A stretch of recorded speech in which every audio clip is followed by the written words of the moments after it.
Wow, isn't it amazing? This week, you read the newspapers and you go, shit, why did I read the papers today? And that the government now want to impose a $5 bed tax on your holiday rentals. Well, Merry Christmas. It seems that every week there's just a new tax coming on, and I've lost count of the number of taxes that have occurred since our friend's been running the state of Victoria, especially that affects the property market. So what have I learned out of that? I've learned something that's directly not related to politics, and this is it.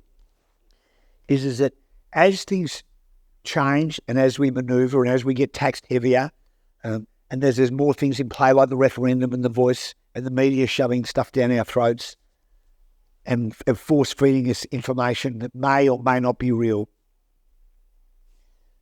I'm learning the art of transitioning from one mentality to another to make sure I divorce myself off that. So when I come to work, I'm in business person mode, and when I go home, I'm in family man mode.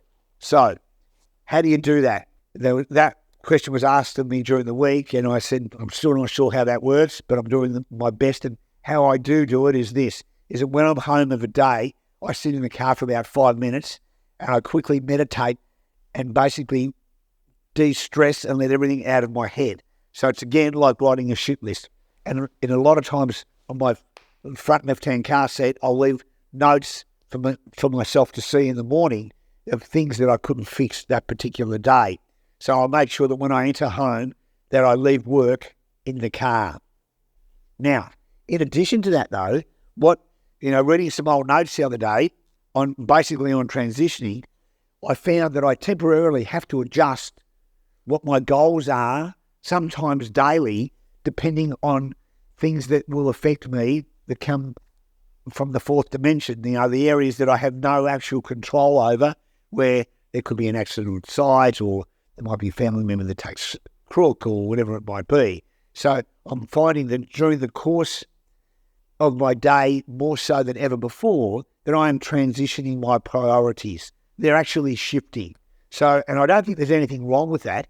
The whole point of you going to work aside, I suppose the philosophy has always been that we work to live, we don't live to work. And that's been a great philosophy of many people that I've known.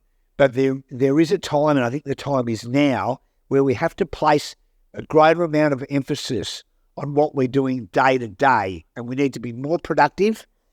And if you're a business owner, for yourself and the people that work with you, if you're an employee, you need to be more productive for your boss and more productive for you and more productive in relation to your career aspirations, right? And third, and not most importantly, but probably on the same level, is those things that happen to you during the day and these shifts in mentality that you have, you should share those with your family members. And the beauty of doing that is that when people see growth in you, they're more likely to grow themselves. And that's just part of that community sharing type philosophy.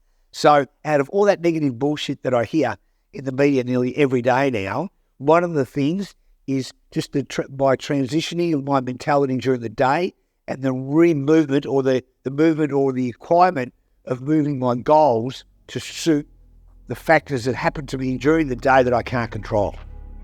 Thank you for listening.